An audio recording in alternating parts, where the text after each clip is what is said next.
Hey everyone, it's Monica. Welcome back to Homeschool Voices. Today's video is all about teaching history, why it's so important, and how to get it done.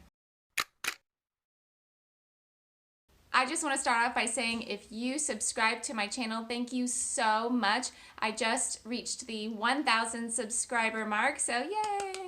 But back to history. Why is it so important? Well, I think if you are observant, you can look around you at the world today, and you might notice some interesting things going on. It's a little bit crazy out there. I mean, you have thousands and thousands of 20-somethings all over the country literally supporting communism. And they didn't come up with this themselves, you guys. They were taught this in the public schools. In your local public school that you think is super great and fantastic, I promise you they are teaching this. Now, are they teaching communism?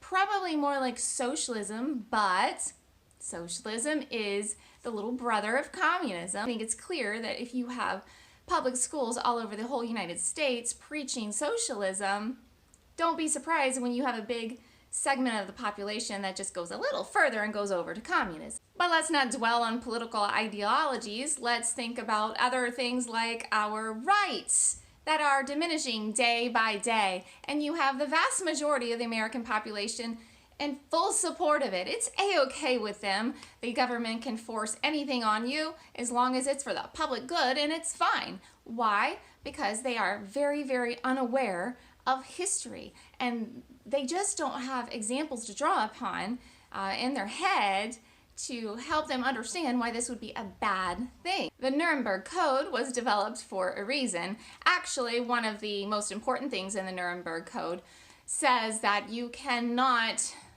test on people or have them in a trial without their consent. So just let that marinate in your head for a minute and think about what's happening in the world. How about the Bill of Rights? We're talking history, we got problems in the public schools. How many people do you know are reasonably familiar with the Bill of Rights? That they know it's the first 10 amendments to the United States Constitution and that they understand their rights? I'm going to say there's, people understand they have a freedom of speech, freedom of religion, the right to bear arms, although there's a great controversy about that particular right that we have as American citizens. But I don't think that people understand their rights very well. I think if most people were to read the Bill of Rights, they would even be confused about the language that they were reading. When you think about it, you think about my last example with government overreach and tyranny. How can you even expect people to recognize that they have rights and that their rights are being violated if they're just unfamiliar even of the Bill of Rights, much less other things like the Magna Carta and common law and things that sort of led up to the Bill of Rights? You can't be surprised that you have huge segment of the American population who are just a-okay with all kinds of crazy stuff that is happening. So what do we do about all this?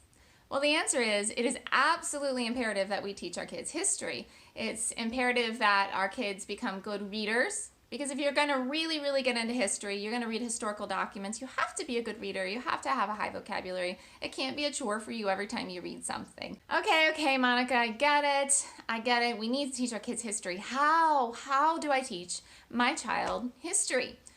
Okay, right. So the one thing that you really, really want to do, the first thing you want to do is you want to engage your kids. Well, I think, when most of us are thinking about homeschooling, we draw on our own experience, right? I mean, what else are you going to do, really? So if you're drawing on your own experience, you're going to say, well, I need to get a curriculum, which probably means some sort of textbook.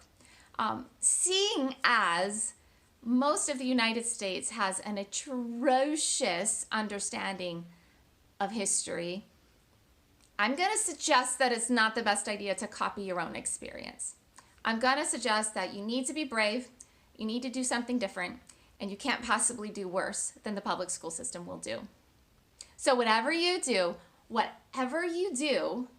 it's going to be better than if your kids were in the public school system. For real, I swear to you. So don't worry. Number one, don't worry, but engage them. So I'm going to say probably no on the textbooks. The vast majority of textbooks, you might have found an amazing textbook and your kid might actually like it, or they might not. If they don't like that textbook, even if you think it's amazing, it's not amazing. If they like it, cool. If your kid likes any textbook, you don't even need me because you have a genius. So just turn off the video and have a good time because that's cool. For the rest of us, our kids need to read books. A lot of books.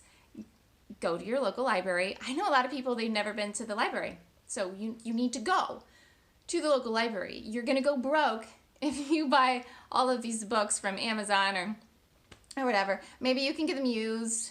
Maybe you can go to yard sales. Library is really handy, guys. You need to learn how to go there and request books. You need a lot of books. Okay, where do you start? There's a few ways to look at this. You're gonna want your kids to be interested. Okay, so start with that. For example, my son, 13, he's very interested in World War II. I just let him read about World War II. Am I worried about the standards, the 8th grade standards? No, I'm not. I'm not worried about the 8th grade standards.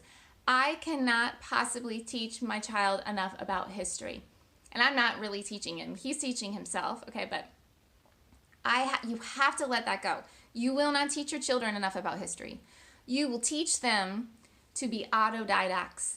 You will teach them to be the kind of people to keep learning their entire life. So that's one way to do it. Focus on an interest. My daughter, she's 10, anything about women in history, anything about actually civil rights, African American history. She's very, very interested in slavery, so then that can attach to the Civil War period. So again, am I worried about what the 5th grade standards are in California? No, no, and no. I am not. I'm worried about my child learning, growing, and continuing to be curious and wanting to learn more.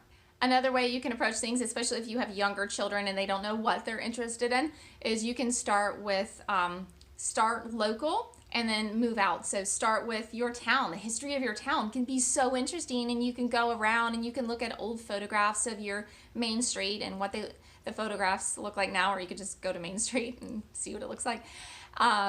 You can learn about your city. You can learn about your state. Obviously, you'll learn about American history. Start with anything, any time period that most relates to you, that you're most interested. Are you most interested in the civil rights period? Honestly, start there. Really though, you kind of gotta go back a little further to tell that whole story, but it all depends on what hooks you in and gets you interested. Start there and then branch out. My daughter for a long time was really, really interested in anything Revolutionary War. I think she's moving away from that. But again, you start there and then you move out. And then of course you do world history. And another way to look at where do I start? What do I do? Is you can do the history of horses, the history of baseball, the history of fashion. It's actually a very interesting one. So you can hone in on something that your child is interested in.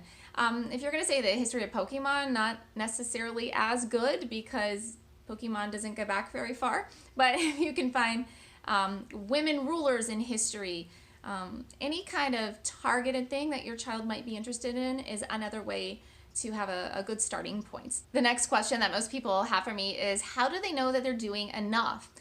If you're not following a curriculum and you're not following a program, how do you know that you're doing enough?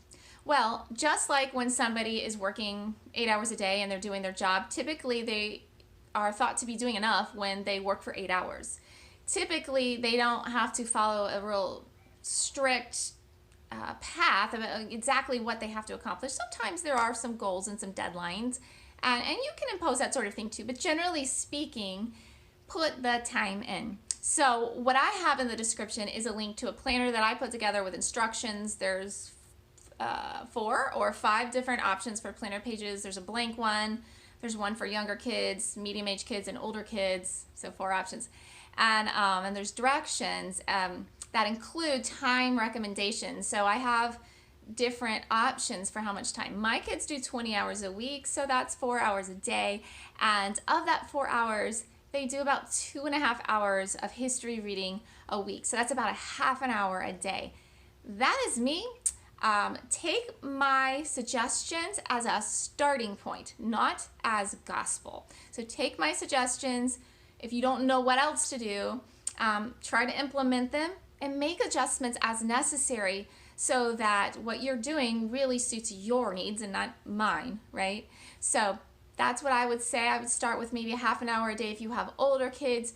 If you have little kids, maybe 20 minutes, but with little kids, you're going to be reading aloud to them, so you'd be surprised. You can actually get quite a bit of history reading in for them too. They're just not necessarily them reading. As they get older, they transition, they read more, but when they're really little, you're going to do a lot of that reading for them. The last thing I need to mention today before I leave you is don't forget to be the good example. I know, man, we don't want to hear this, but we want to tell our kids that it's important to learn history, yet we never pick up a book, and certainly not a history book.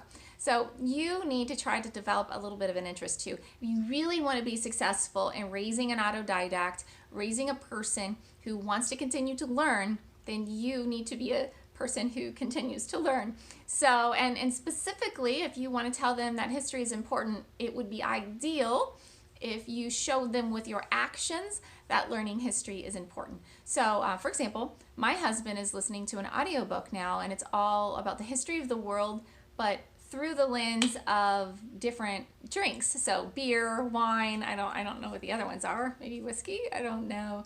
But it's interesting. And if you can just sort of provide that example, even if it's an audiobook of learning about history, that is going to be really, really helpful to model that behavior, because kids copy us and they want to be like us, believe it or not, even if they act like we're big dorks sometimes.